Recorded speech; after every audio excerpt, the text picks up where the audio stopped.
বিশ্বের সবচেয়ে বড় ক্রীড়া উৎসবের বাদ্যি বাজতে শুরু করেছে উত্তর আমেরিকায়। সবুজ গালিচায় ফুটবলের শৈল্পিক লড়াই দেখার অপেক্ষায় যখন সারা বিশ্ব মুখিয়ে, তখন মাঠের বাইরের স্নায়ুযুদ্ধ উত্তাপ ছড়িয়েছে রাজনীতির অন্দরমহলে। একদিকে যখন শ্রেষ্ঠত্বের মুকুট জয়ের স্বপ্ন, অন্যদিকে তখন অস্তিত্ব আর আত্মমর্যাদার রক্ষার কঠিন লড়াই। গোল আর ড্রিবলিংয়ের হিসাব ছাপিয়ে আলোচনার কেন্দ্রে এক দেশের অনড় অবস্থান আর কিছু দুষ্প্রাপ্য শর্ত।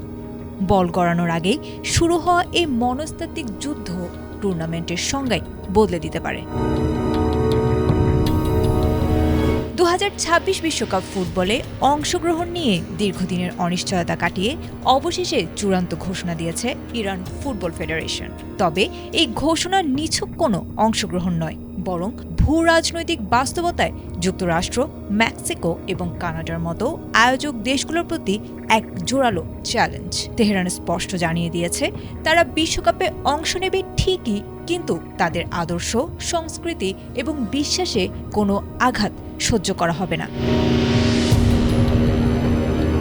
গত ফেব্রুয়ারি থেকে মধ্যপ্রাচ্যে চলমান যুদ্ধাবস্থা এবং ইরানের ওপর আগ্রাসনের প্রেক্ষিতে বিশ্বকাপে তাদের অংশগ্রহণ নিয়ে সংশয় তৈরি হয়েছিল। বিশেষ করে গত মাসে সম্পৃক্ততার অভিযোগে ফেডারেশনের প্রধান মেহেদি তাজকে কানাডায় প্রবেশ করতে না দেওয়ার ঘটনাটি উত্তেজনায় ঘি ঢেলেছে।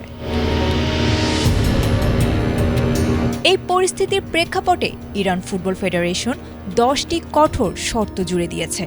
তাদের দাবিগুলোর মধ্যে প্রধান হল দলের কর্মকর্তা ও খেলোয়াড়দের জন্য নির্বিঘ্নে ভিসা নিশ্চিত করা। বিশেষ করে মেহেদি তারিমি ও এহসান হাজসাফির মতো তারকা ফুটবলাররা যারা আইআরজিসিতে সামরিক দায়িত্ব পালন করেছেন, তাদের ভিসার ক্ষেত্রে কোনো জটিলতা মানবে না তেহরান। এছাড়া টুর্নামেন্ট চলাকালীন ইরানের জাতীয় পতাকা ও সঙ্গীতের প্রতি যথাযথ সম্মান প্রদর্শন এবং বিমানবন্দর থেকে স্টেডিয়াম পর্যন্ত কঠোর নিরাপত্তা নিশ্চিত করার শর্ত দেওয়া হয়েছে। যদিও মার্কিন পররাষ্ট্রমন্ত্রী মার্কো রুবিও ইরানের ফুটবলারদের স্বাগত জানানোর আশ্বাস দিয়েছেন, তবে সন্ত্রাসী তালিকায় থাকা আইআরজিসি সদস্যদের বিষয়ে যুক্তরাষ্ট্রের অবস্থান এখনও অনড়। আগামী 15 জুন লস অ্যাঞ্জেলসে নিউজিল্যান্ডের বিপক্ষে ম্যাচ দিয়ে ইরানের বিশ্বকাপ অভিযান শুরু হওয়ার কথা থাকলেও মাঠের লড়াইয়ের আগে কূটনৈতিক এই গোলকধাঁধা কতদূর গড়ায়, সেটি এখন দেখার বিষয়। আয়েশা আক্তার, এটিএন বাংলা।